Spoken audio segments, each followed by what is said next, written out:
Alors, nous sommes toujours au Festival Delémont BD avec cette fois Romain Pujol qui va nous présenter un peu ce qu'il fait à Delémont et puis les différentes œuvres qu'il a amenées avec lui pour les dédicaces. Bonjour Romain. Salut, bonjour les amis de Spirou. Je suis très content de partager un petit peu mon travail et de vous expliquer pourquoi je suis ici à Delémont. Donc, je suis déjà un petit peu dans le journal de Spirou de temps en temps, mais moi j'ai commencé par Les Lapins Crétins. Donc ça a été ma toute première série.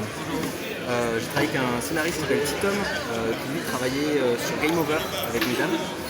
Donc c'était ma toute première BD, j'ai commencé en juin 2012, donc là ça va faire 10 ans jour pour jour quasiment.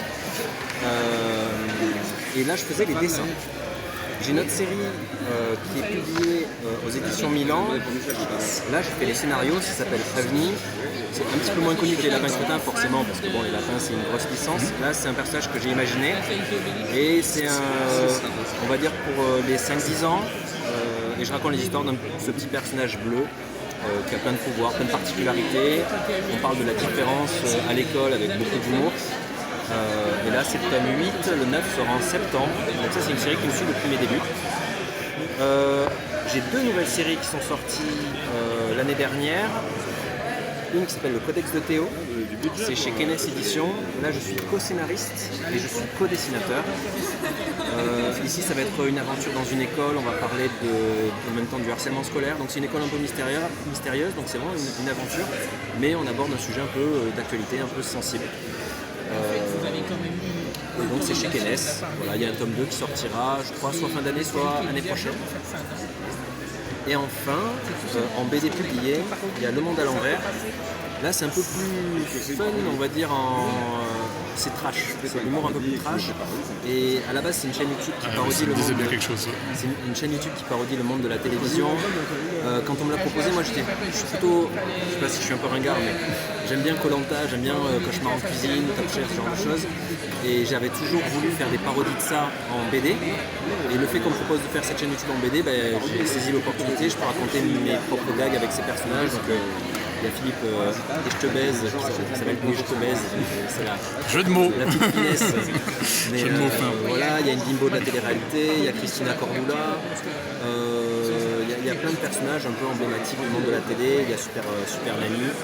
Voilà, et donc c'est plutôt pour les ados adultes parce que ouais, il y a des gros mots, il y a un peu de violence, mais en même temps quand on compare les 2 séries Avni et Le Monde à l'envers, c'est un peu le grand écart. Ouais. Vraiment là c'est pour les tout petits et là pour les grands.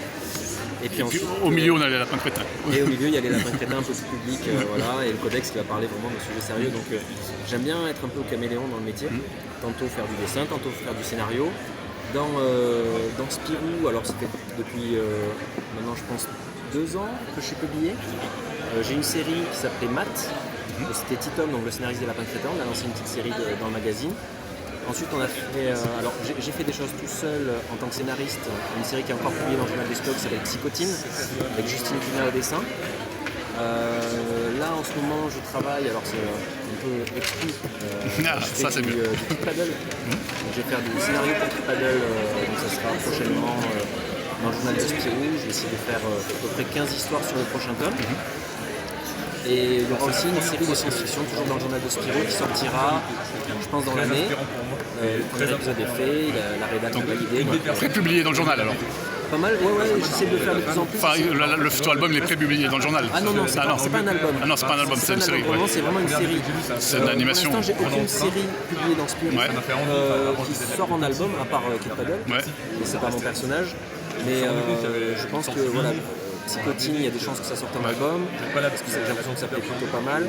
Et après, c'est de la science-fiction, ça va être un autre truc, donc il faudra voir si le public suit ou pas.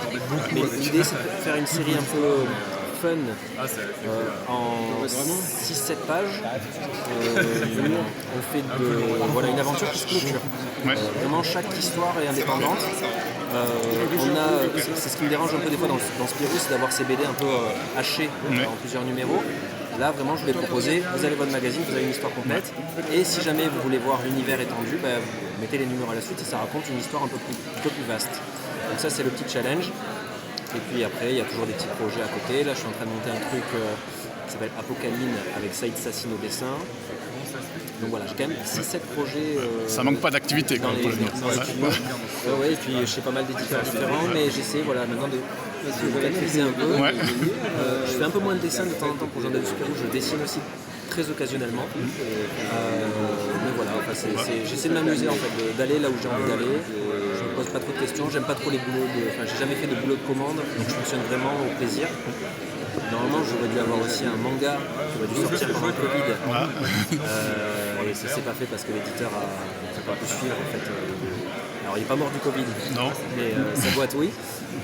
Et du coup voilà. Donc j'essaie de faire plein de trucs. Je lis du manga, je lis du comics, j'ai de la BD et j'essaie de faire un peu tous ces genres-là qui me plaisent en fait, qui font un peu la personne que je suis aujourd'hui en termes de créativité. Bon, on espère aussi vous retrouver, intervenir sur le groupe des Amis de Spirou aussi pour partager votre passion et puis vos projets. Carrément, si j'ai des petites exclus, si par exemple Apocalypse est signé dans Spirou, on partagera des petites images en avant-première. Ça, ce serait top. Merci beaucoup, Romain. Avec plaisir, merci beaucoup. Bon salon et puis bonne dédicace à venir. Merci, au revoir.